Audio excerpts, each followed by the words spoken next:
전 설교를 합니다. 교회는 사명 공동체입니다. 우리는 사명을 가진 사람들입니다. 사명대로 살아가야 됩니다. 어떤 사명이냐면 1장 8절 말씀입니다. 예루살렘과 온 유대와 사마리아와 땅끝까지 이르러 내 증인 되리라. 영혼 구원하며 제자를 세우는 것이 바로 교회가 감당해야 될 사명이고 또 성도가 살아가야 될 사명이라 할 수 있겠습니다. 우리가 누구에게 임무를 맡길 때 아무에게 임무를 맡기지 않습니다. 그 임무를 이해할 줄 알고 또 그 임무를 감당할 수 있는 훈련과 능력을 겸비한 사람들에게 맡깁니다. 훈련병에게 적진 깊숙이 들어가서 요충지를 점령하라고 요구하지 않습니다. 그 명령을 이해하지도 못하고 또 어떻게 감당해야 할지 훈련도 되어 있지 않기 때문에 그런 임무를 훈련병에게 맡기지는 않습니다. 우리 살아가는 삶의 모든 것이 마찬가지죠. 회사에서도 업무 지시를 할 때 그 업무를 이해하고 그 업무를 감당할 능력이 되어 있는 사람, 훈련된 사람에게 업무 지시를 내립니다. 교회도 마찬가지입니다. 하나님께서 교회 사명을 주셨는데 그 사명을 감당할 수 있는 교회를 사용하시는 것입니다. 이 지역을 맡기실 때도 하나님께서 그 준비가 된 교회에게 주의 명령을 이해하고 주의 명령을 감당할 만한 훈련과 준비가 된 교회를 그렇게 임명하시고 사용하신다 하는 것입니다. 우리 성도님 개개인도 마찬가지입니다. 우리 성도님 한 분 한 분 생계를 위해서 부름받은 사람들이 아닙니다. 사명 위해서 부름받은 사람들입니다. 하나님 나라와 의를 구하라. 그리하면 이 모든 것을 너희에게 더하시리라. 이렇게 말씀하셨습니다. 우리는 사명받은 존재들입니다. 그래서 이 사명을 감당할 준비가 되어 있어야 합니다. 성도님들, 준비가 되어 계신 것 같습니까? 아닌 것 같습니까? 우리 교회 준비가 되어 있는 것 같습니까? 아닌 것 같습니까? 할렐루야. 예, 감사합니다. 하나님께서 준비가 된 교회 사용하시고 준비가 된 성도 사용하십니다. 오늘 말씀이 하나님께서 초대교회를 영혼 구원하며 제자 삼는 교회로 만드시는 그 준비를 하시는 과정들을 우리에게 보여주고 있습니다. 그래서 오늘 말씀을 통해서 우리 교회가 사명 감당하기 위해서 무엇을 어떻게 준비해야 할지 하는 것을 살펴보고 결단하는 시간을 가졌으면 좋겠습니다. 첫 번째, 머리와 가슴이 만나야 한다 하는 것부터 좀 다루어야 하겠습니다. 머리와 가슴이 만나야 합니다. 신앙생활은 머리와 가슴이 만나게 만드는 것입니다. 신앙이 성장하려면, 신앙이 제대로 움직이려고 한다면 머리와 가슴이 만나도록 만드셔야 됩니다. 무슨 얘기인지 아마 대부분 아실 것입니다. 머리의 지식으로만 알고 있던 것이 가슴으로 내려오도록 만들어야 한다는 것입니다. 학생은 공부해야 한다. 머리로 다 알고 있습니다. 그러나 실전에 들어가면 공부하는 아이가 있고 공부하지 않는 아이가 있습니다. 머리로는 아는데 왜 안 됩니까? 가슴으로 내려오지 않았기 때문에 그렇습니다. 가슴 깊이 왜 공부해야 되는지를 깨달아지고 마음에 열정이 올라오고 의지가 발동하면 하지 말라고 해도 공부할 수밖에 없습니다. 기도해야 합니다. 다 알고 계십니다. 그러나 실전에 들어가면 다급한 일이 생기면 우왕좌왕하고 기도하지 않습니다. 왜 그렇습니까? 머리로 알던 지식이 가슴으로 체험되지 않았기 때문에 그렇습니다. 그러나 이것이 가슴으로 체험되어지면 하지 말라고 해도 기도하는 사람이 될 수밖에 없습니다. 그래서 신앙생활은 머리와 가슴이 만나도록 만들어 가야 하는 것입니다. 이것을 좀 어려운 말로 얘기하면 객관적 진리가 주관적으로 체험되도록 하라 이 말입니다.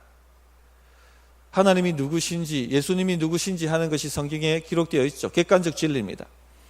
하나님께서 예수님께서 우리를 위해서 무슨 일을 행하셨는지 하는 것이 성경에 기록되어 있고 그 하나님이 가르치신 말씀이 뭔지 하는 것이 성경에 기록되어 있습니다. 이 모든 것은 객관적 진리입니다. 우리가 예수 믿는 사람, 크리스천이 된다는 것은 이 객관적 진리에 동의한다 하는 것을 의미합니다. 그래 해야지 신자가 됩니다. 그리고 우리가 크리스천으로서 성장하고 자란다 하는 것은 무엇입니까? 이 객관적 진리를 아는 것에서 자란다 하는 것입니다. 그래서 우리 성도님들이 아는 것, 양육이 먼저 되어야 한다 하는 것을 말씀드리고 싶습니다. 로마서 10장 14절에 보면 그런즉 그들이 믿지 아니한 일을 어찌 부르리요 듣지도 못한 일을 어찌 믿으리요 이렇게 말씀하셨습니다. 듣지도 못한 일을 알지 못하는데 어찌 믿으리요 라고 말씀하고 있습니다. 아는 것이 먼저 와야 하는 것입니다. 그러므로 하나님의 말씀을, 하나님의 진리를, 객관적 진리를 체계적으로 배우고 양육받는 것이 먼저 되어야 합니다. 간혹 체험이 먼저 올 때가 있습니다. 사도 바울 같은 경우는 다메섹에서 예수님 만나는 체험이 먼저 왔죠. 그러나 체험이 먼저 오더라도 반드시 진리의 말씀으로 양육받는 것이 따라오게 되어 있습니다. 어떻게 하든지 진리의 말씀으로 양육받는 것이 먼저 되어야 한다는 것입니다. 예수님께서 초대교회가 사명 감당하도록 준비시키시는데 40일 동안 무엇을 준비시키십니까? 말씀으로 양육되는 것을 먼저 준비시키고 있다 하는 것을 우리가 말씀을 통해서 알 수가 있습니다. 3절 한번 보시기 바랍니다. 그가 고난받으신 후에 또한 그들에게 확실한 많은 증거로 친히 살아계심을 나타내사 40일 동안 그들에게 보이시며 하나님 나라의 일을 말씀하시느니라. 40일 동안 집중적으로 가르치신 것이 무엇입니까? 고난받으신 후에 예수님의 고난받으심을 가르치셨습니다. 십자가 죽으심이죠. 친히 살아계심을 나타내사 그가 살아나심, 부활을 가르치셨습니다. 십자가의 죽으심과 부활을 체계적으로, 한마디로 복음이죠, 집중적으로 40일 동안 가르치셨다 하는 것을 말씀하고 있습니다. 또한 하나님 나라의 일을 가르치셨다. 하나님 나라가 무엇인지, 그 하나님 나라의 일이 무엇인지 하는 것을 집중적으로 40일간 양육을 하셨습니다. 성도님들, 진리가 체계적으로 양육되어야 합니다. 40일 동안 집중적으로 말씀을 가르치셨습니다. 우리 교회는 3개월 동안 한 주에 2시간 양육을 받습니다. 양육 과정을 가집니다. 40일 동안 집중적으로 양육받은 것에 비하면 센 것이 아닙니다. 약한 것입니다. 아유, 목사님, 제가 여유가 없어서 양육을 못 받겠습니다. 여유가 없으실 수도 있지만 실질적으로는 마음이 없기 때문에 받지 못하시는 것입니다. 할 마음만 있다면 양육을 다 받을 수가 있습니다. 울산 3교대 하시는 분들도 다 양육을 받습니다. 이 양육을 받아야 할 필요가 무엇인지를 모르기 때문에, 마음이 없기 때문에 양육을 받지 않으시는 것입니다. 우리는 양육받아야 합니다. 왜냐하면 사명을 갖고 있기 때문에. 아는 사람을 하나님이 쓰시니까. 진리를 알지 못하는데 하나님이 어떻게 그 사람을 통해서 사명을 감당하시겠습니까? 우리는 먹고 사는 것에 전전긍긍하도록 부름받은 사람들이 아닙니다. 사명 감당하도록 사명자로 부름받은 사람들입니다. 우리는 위대한 사람들입니다. 목적을 가지고 있는 사람들입니다. 그러므로 양육을 받으셔야 됩니다. 또한 양육만 받으면 될 게 아니라 이 객관적 진리가 주관적으로 체험되도록 기도하셔야 됩니다. 머리만 커지면 교만해지죠. 이 머리가 가슴으로 내려와야지 제대로 아는 것입니다. 머리로만 아는 것은 제대로 아는 것이 아닙니다. 신앙생활 머리로만 하는 것은 제대로 신앙생활 하는 것이 아닙니다. 머리로 알던 것이 가슴으로 체험되어지고 능력으로, 성령의 능력으로 내게 임해야지 이제 제대로 아는 것이고 제대로 신앙생활 하는 것입니다. 4절에 보면 사도와 함께 모이사 그들에게 분부하여 이르시되 예루살렘을 떠나지 말고 내게서 들은 바 아버지께서 약속하신 것을 기다리라. 분부하여 이르시되 부탁하셨다는 것입니다. 예루살렘을 떠나지 마라. 이제 양육받았으니까 다 돌아가자, 그렇게 하지 말고 머물라. 기도의 자리에 머물라. 약속하신 것, 성령 부어주심이죠. 그것이 임할 때까지 기도하라 라고 말씀하셨습니다. 양육받는 것으로 끝나는 것이 아니라 그 진리가 내 마음의 능력으로 임하도록, 성령의 기름 부음이 임하도록 기도 자리에 머물러 기도하라 이렇게 요청하신 것입니다. 5절 보시면 더 구체적으로 말씀하시죠. 요한은 물로 세례를 베풀었으나 너희는 몇 날이 못되어 성령으로 세례를 받으리라 하셨느니라. 성도님들, 이 배웠던 진리가 가슴으로 성령의 능력으로 체험되어야 합니다. 제가 고등부 담당 목사로 섬길 때 일입니다. 늘 뒷자리에 앉아서 고개를 푹 숙이고 있던 학생이 하나 있었습니다. 수련회 가도 별 체험도 없고 지식으로만 신앙생활을 하는데 얼마나 따분하겠습니까? 그러니까 늘 예배자리 뒷자리에 앉아서 머리를 푹 숙이고 졸고 있는지 듣고 있는지 그렇게 신앙생활 하던 학생이 있었습니다. 재미가 없는 거죠. 영적인 맛을 모르는 거죠. 그런데 이 부모님이 잘 하신 것이 하나 있습니다. 어릴 때부터 성경을 계속 읽게 만드셨어요. 객관적 진리가 차곡차곡 머리에 쌓인 겁니다. 이제 성령이 불만 붙이면 되는 거죠. 근데 어느 날 제가 아이들 기도시켜야겠다 싶은 마음이 들어서 우리 고등부도 한 달에 한 번 철야 기도회를 가지겠다. 금요일 날 이번 주부터 가질 테니까 9시까지 교회로 모여라 하고 강구를 했습니다. 그런데 이 아이 마음에 이상한 일이 일어난 거예요. 저 기도회를 꼭 내가 참여해보고 싶다 하는 마음이 올라온 것입니다. 생명의 삶 할 때 들어서 아시겠지만 성령이 일하실 때 뭐부터 일어납니까? 마음에 소원을 두고 행하십니다. 하고 싶은 마음이 생기는 것입니다. 이제까지 전혀 그런 마음이 없었는데 나도 저 기도에 한번 참여해보고 싶다 하는 마음이 아이에게 일어난 겁니다. 실제로 그 아이가 9시에 온 거예요. 그날이 바로 성령이 임하시는 날이었습니다. 휘발유통에 휘발유가 가득 차 있는 곳에 불이 임하면 막 타오르지 않습니까? 폭발하지 않습니까? 그날 그 아이의 객관적 진리가 주관적으로 체험되는 역사적 날이었습니다. 성령의 불이 임하는데 그렇게 기도해 본 적이 없는데 통속으로 몇 시간 동안 기도하고 한마디로 불을 받은 거죠. 그 이후의 삶은 예전처럼 살 수는 없습니다. 경험이 되었기 때문에 예배자리 앞자리에 나와서 졸지 않고 말씀을 듣고 사모함으로 기도에 참여하고 완전히 변화된 삶을 살게 되었습니다. 우리가 잘 아는 18세기 전 세계적 부흥을 이끌었던 존 웨슬리도 마찬가지죠.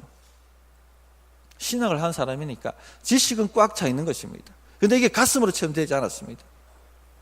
완전히 무너져서 영국의 올더스 게이트라는 거리를 걸을 때에 모라비안 교도들, 지금으로 치면 신비주의자들입니다. 그들이 루터의 로마서 서문을 읽고 있는 그 집회에 가서 가만히 듣고 있는데 마음에 불이 일어난 겁니다. 이상하게 내 마음이 뜨거워졌다 이렇게 고백합니다. 그때 그 머리로 가득 차 있던 것이 가슴으로 내려왔습니다. 성령의 능력이 임한 것이죠. 그 후의 삶은 어떻게 됩니까? 전 세계적 부흥을 이끄는 그런 사명을 감당하는 인물이 되었습니다. 성도님들, 우리 교회도 이 머리와 가슴이 준비되어야 합니다. 머리와 가슴이 준비되셔야 됩니다. 동신교회 권성수 목사님이 그 교회도 엄청나게 성도님들을 양육합니다. 하신 말씀이 진리를 머리로만 알고 있으면 교만해지기 때문에 반드시 그것이 가슴으로 체험될 수 있도록 금요, 성령, 기도회에 참여시켜야 한다고. 모여서 예루살렘을 떠나지 말고 기도하도록 만들어야 한다고 그렇게 강조하셨습니다. 성도님들, 우리 교회가, 우리 성도님들이 하나님의 능력으로 쓰임 받으시기를 원한다면 반드시 그렇게 되어야 합니다. 이 머리와 가슴이 준비되어야 합니다. 다시 강조합니다만 머리와 가슴이 준비되어야 됩니다. 그러므로 우리 성도님들 2018년도에 두 가지를 결단하셔야 됩니다. 첫째는 양육을 받겠다는 결단을 하십시오. 다시 강조합니다만 먼저는 양육받는 것이 중요합니다. 성령 세례 받기 전에 40일 동안 예수님께서 집중적으로 가르치셨어요. 그만큼 진리를 탄탄하게 배우는 것, 체계적으로 배우는 것이 중요하다는 것을 우리에게 알려줍니다. 이것 없이는 사명 감당할 수가 없다는 겁니다. 이것 없이는 성령의 강력한 기름 부음이 없다는 것을 우리에게 알려주고 있는 것입니다. 삶의 문제, 신앙의 문제, 교회의 문제, 모든 인생의 문제가 뭡니까? 근본적 원인이 뭡니까? 말씀에 대한 무지입니다. 말씀에 대한 무지. 알아야 할 만큼 말씀을 알지 못하기 때문에 문제가 일어나는 것입니다. 구약 이스라엘 백성들의 문제가 뭡니까? 말씀에 대한 무지입니다. 하나님의 말씀을 알지 못하니까, 늘 말씀대로 살지 못하니까 문제가 생기기 시작하는 것이고 고난이 찾아오는 것이고 여러 가지 대적들로부터 공격을 당하고 빼앗기게 된 것입니다. 그래서 잠언 29장 18절에 보면 묵시가 없으면 백성이 방자히 행하거니와 율법을 지키는 자는 복이 있느니라. 묵시가 없으면, 하나님의 계시된 말씀입니다.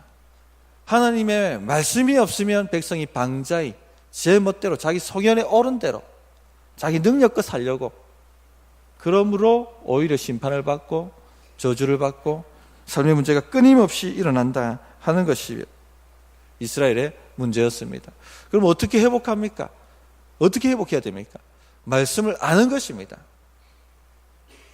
열왕기하 22장에 가면 요시야 왕 때 이스라엘 백성들, 그 타락했던 이스라엘 백성들, 다 무너졌던 이스라엘 나라가 다시 한번 부흥하고 변화되고 기억되는 일이 일어납니다. 어떻게 변화되고 기억되고 부흥하기 시작합니까? 말씀을 발견함으로써.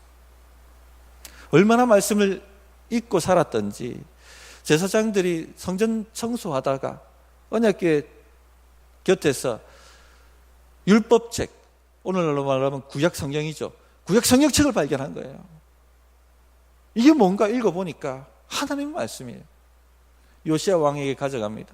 요시야 왕이 그 말씀을 읽다가 옷을 찢고 회개합니다.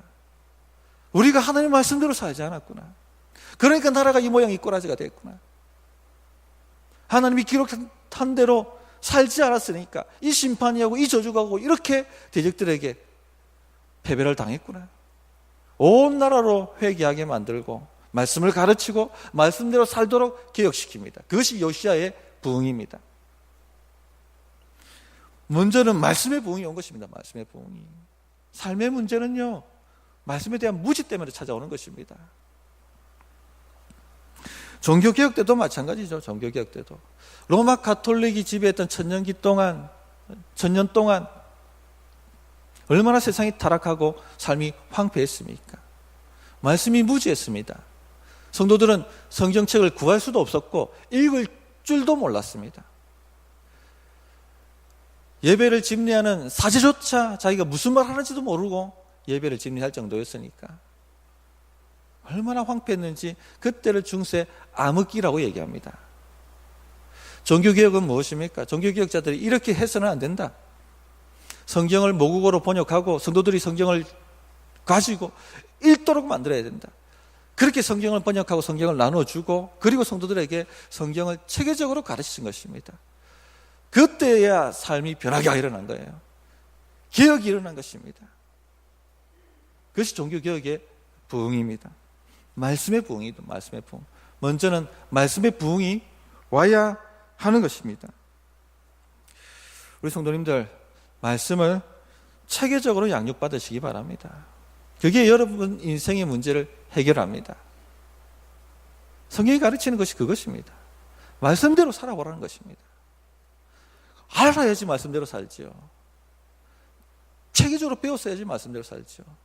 체계적으로 못 배웠으니까 고난이 찾아올 때, 다급한 일이 생길 때 흔들려 버리는 겁니다. 뿌리가 없으니까. 성도님들, 양육받고 또 양육받고 하셔야 됩니다. 왜냐하면 우리가 한 번 듣는다고 이해를 못해요. 또 듣고 또 듣고 하셔야지 이해가 됩니다. 왜냐하면 우리 안에 연약함, 이 죄성 때문에 영적인 진리를 들어도 제대로 이해를 못하는 겁니다. 더는 것입니다. 공생의 3년 동안 예수님께서 제자들하고 숙식을 같이 하시면서 집중적으로 가르치셨어요. 3년 동안 일주일에 한 번 만난 게 아니라 함께 자고 먹고 하면서 아침부터 저녁까지 실습시키고 가르치고, 그렇게 했는데도 못 깨달은 겁니다. 이해를 못하는 겁니다.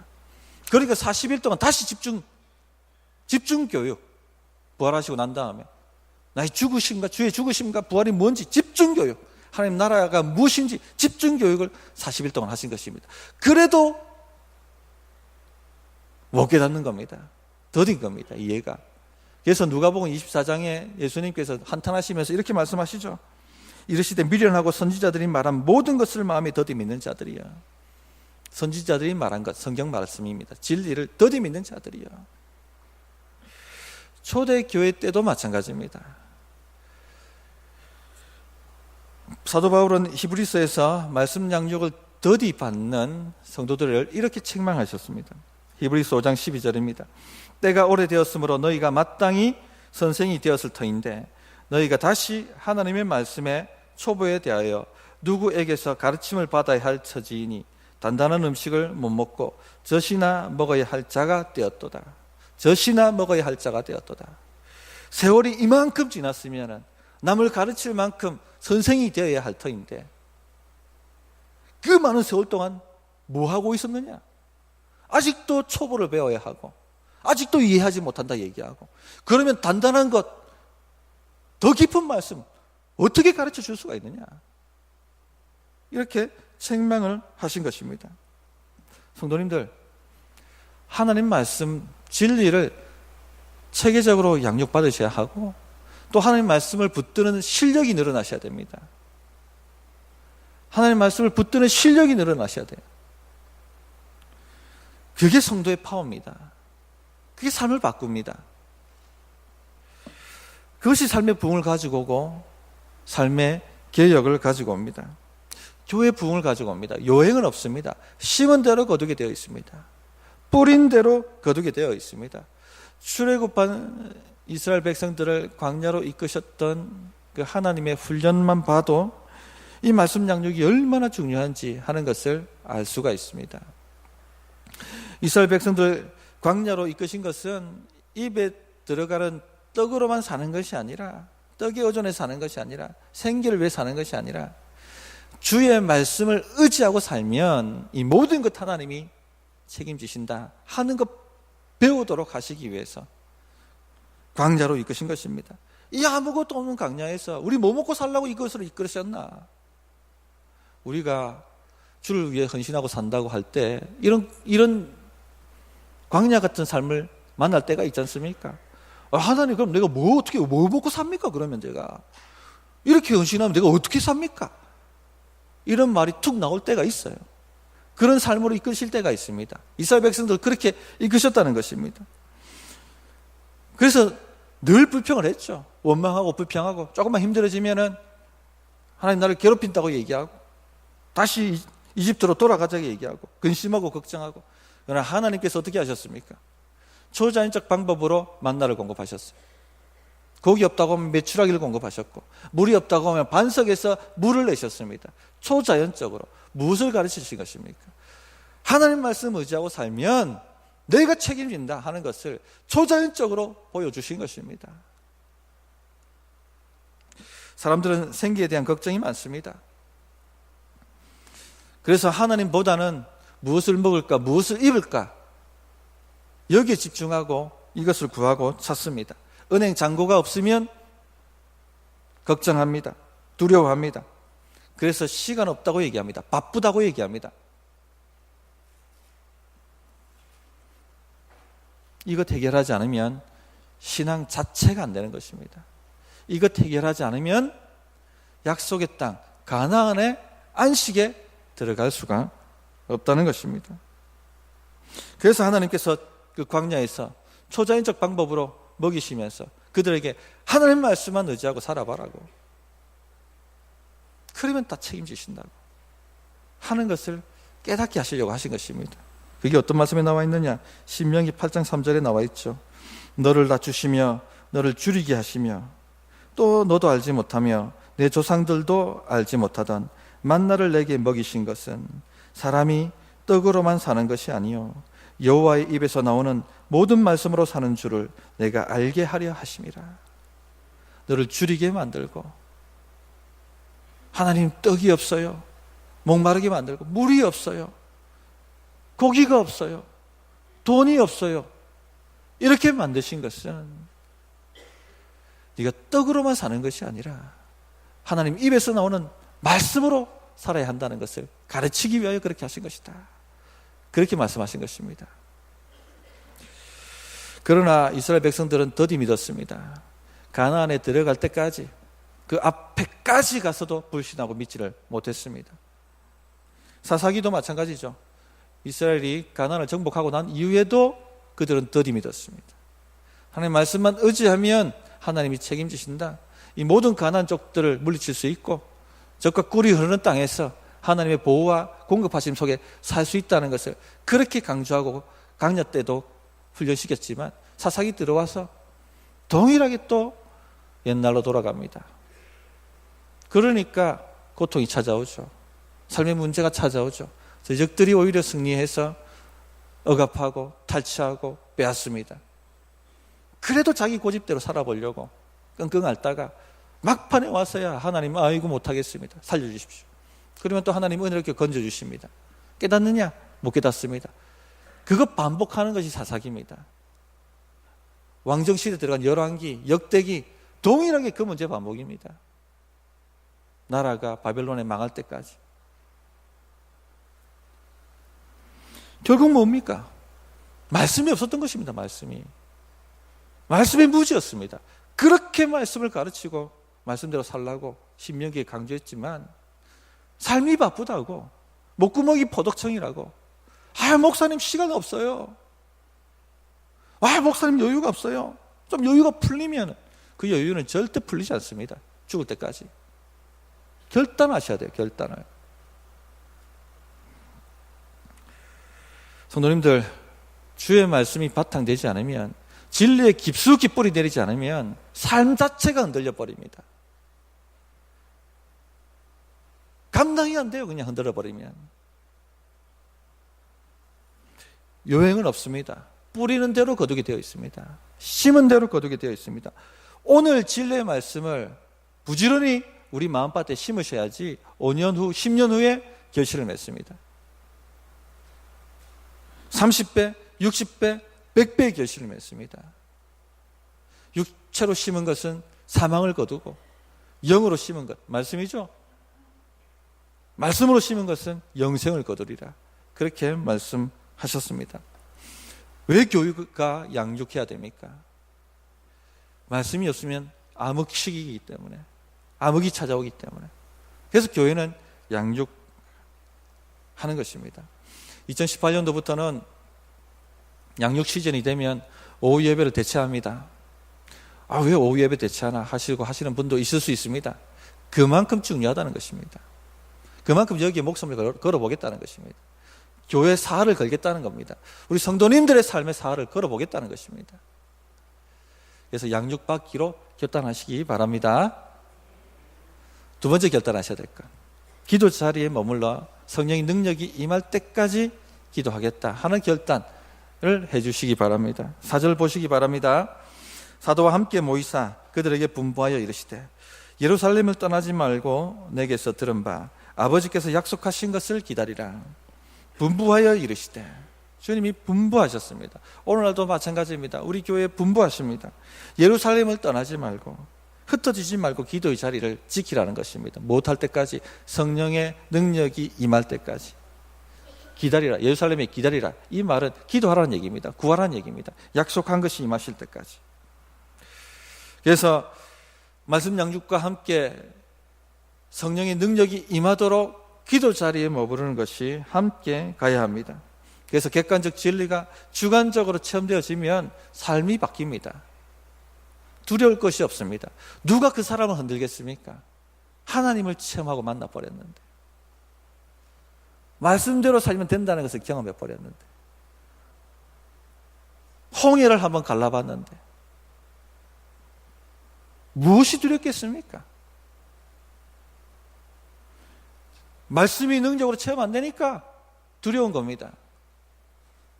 하나님이 생명이시고 우리 모든 것을 공급하신다는 이 말씀이 가슴으로 체험되지 않으니까 은행 잔고가 없으니까 두려워지는 거고 그렇게 가는 것입니다. 성도님들, 하나님의 말씀 양육과 함께 이 진리가 마음에 체험될 수 있도록 능력이 임하도록 기도 자리에 머무르셔서 기도하셔야 되는 것입니다. 5절 보시면 요한은 물로 세례를 베풀었으나 너희는 몇 날이 못되어 성령으로 세례를 받으리라 하셨습니다. 오래 하나님이 기다리게 하시지 않습니다. 몇 날이 못되어 성령으로 세례를 받으리라 말씀하셨습니다. 말씀 붙들고 기도하시면 성령의 능력이 임합니다. 성령께서는 말씀이 준비된 교회에 능력을 부으십니다. 성령께서는 말씀이 준비된 성도에게 능력을 부으십니다. 그 삶을 변화시켜 주십니다. 우리가 말씀 없이 기도하면, 진리 없이 기도하면 잘못됩니다. 신비주의로 빠집니다. 그러나 진리만 있고 기도하지 않으면 교만해집니다. 그러므로 이 진리와 기도가 함께 가도록 성도님들이 기도의 자리에 머무시기로 작정하셔야 됩니다. 그렇게 결단해 주시기를 바랍니다. 이제 2017년도가 오늘로서 마무리됩니다.